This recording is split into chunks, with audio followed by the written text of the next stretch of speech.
everybody, I'm Kimberly Turner from cookingwithkimberly.com, and today I'm going to show you how to bake melt in your mouth with gluten-free Tiger Nuts crackers. This is what they look like at the end.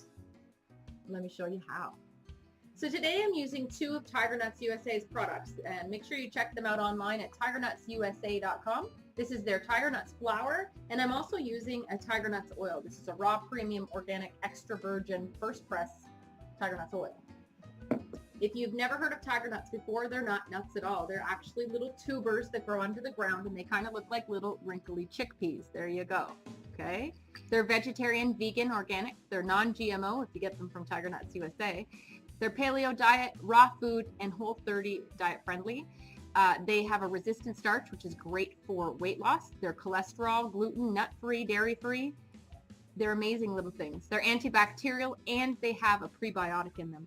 They're also said to be great for your sex life. They're also high in fiber. Now I'm using 2 cups of the Tiger Nuts flour. I have 3/4 of a cup of arrowroot flour. Now you could use all Tiger Nuts flour if you want to, but I like to use something that's really fine. So you could use cornstarch, you could probably use potato flour or potato starch, and you could use arrowroot flour. Even chickpea flour would work well here. That's just to kind of fill in the blanks, because the Tiger Nut flour, this is what it looks like. They use just those Tiger Nuts that I showed you, and they mill that into a nice fluffy flour. Now I have sifted this as well. So it's light and it's fluffy, but it has a tiny bit of a grit to it. So I want to kind of fill in the blanks with the really smooth and light flour like the arrowroot. I also have 3/4 of a teaspoon of salt, and I have 2 teaspoons of baking powder. That's going to help it sort of rise just ever so slightly. So here we go. I'm going to use a food processor today. Now you could do this by hand, no problem. It's similar to when you make a pasta dough, okay? But it works well in a food processor, and that's what we're going to do today. So I'm going to add all of my dry ingredients first, the 2 cups of the Tiger Nuts flour.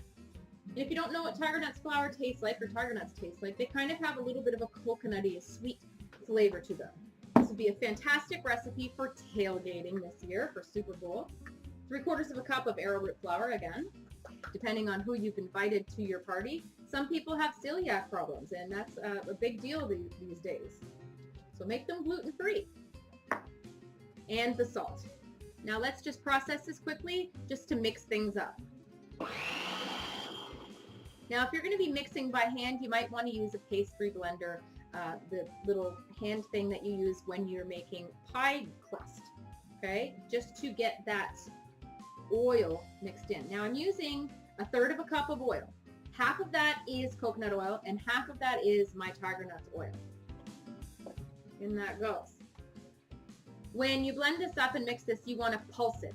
You want to pulse it until it makes like little crumbs, little balls of dough.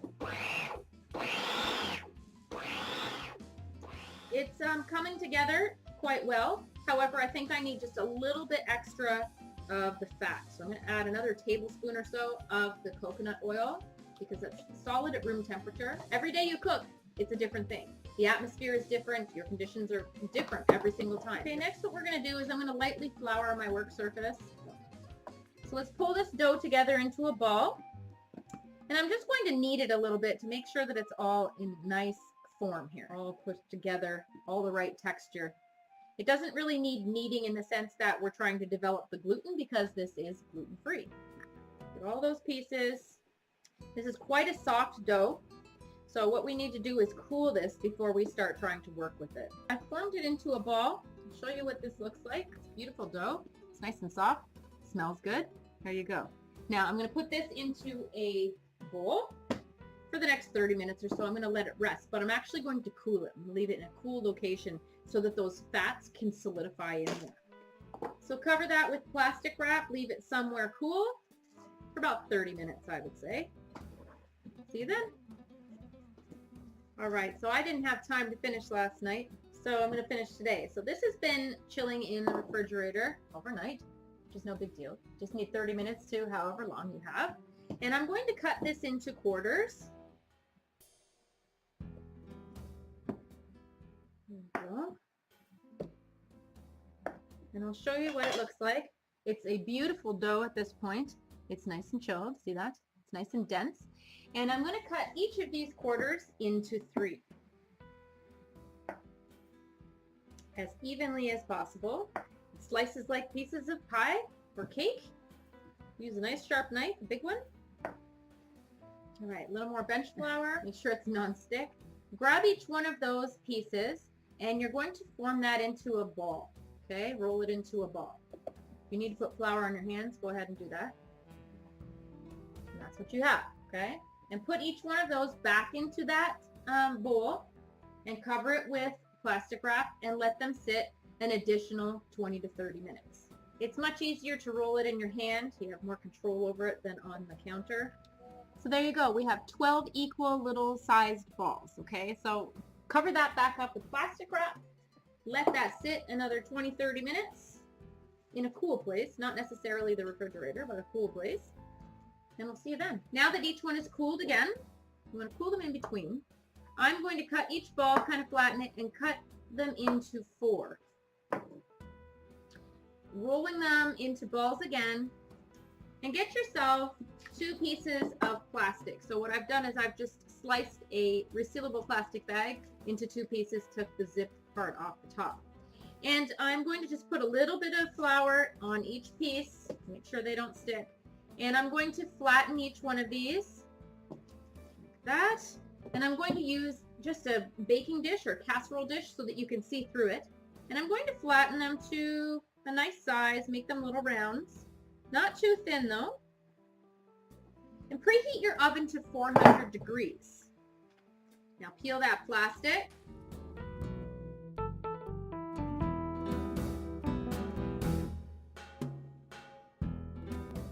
And onto a baking sheet with a silicone baking mat or some parchment. Each piece, be gentle. They're not going to spread very much, if at all. And so just place them on there accordingly and keep going with your balls. If they start to get a little bit too warm, you might want to cool them again. That's it. Cut them into 4s. Little balls. And I can squish 4 of them at a time here with my baking dish. Plastic.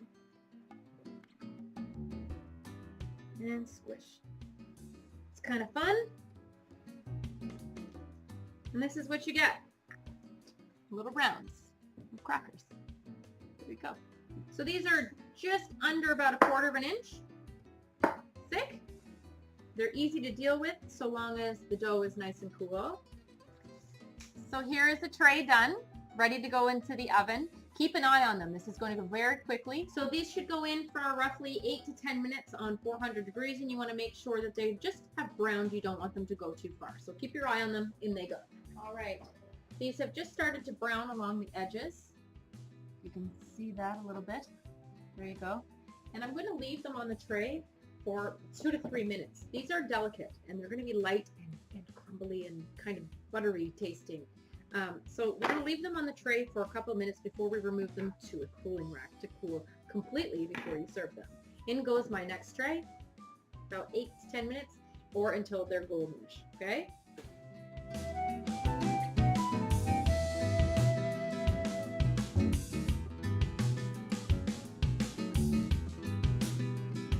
Now I've been taste testing, and these guys are light and airy. They literally melt in your mouth. They are very delicious. They have a nice little saltiness to them. The tiger nuts lend a nice little sweetness to them as well. They're tasty. Once you get that dough chilled, they're nice and quick, and they're great for a party or for some kind of little intimate to get together. They almost have a texture of that of a shortbread. They're nice and, you know, crumbly and buttery. Delightful.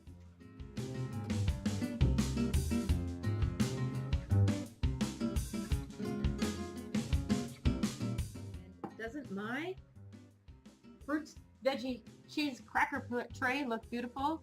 There you go. So you can put this out for Super Bowl, for Valentine's, and for any other occasion that you may have at your home. Or just a Friday night, like it is here tonight.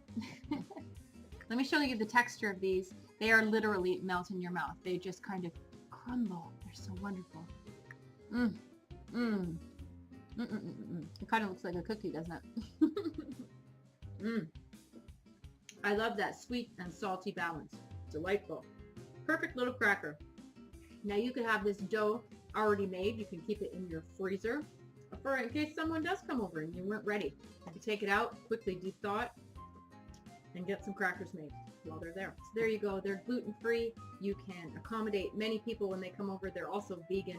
You're going to love them. Dairy-free, nut-free, all that good stuff. That's how you bake melt in your mouth gluten-free Tiger Nuts crackers. You can do it too. Check out TigerNutsUSA.com for all of their awesome products. You're going to love them.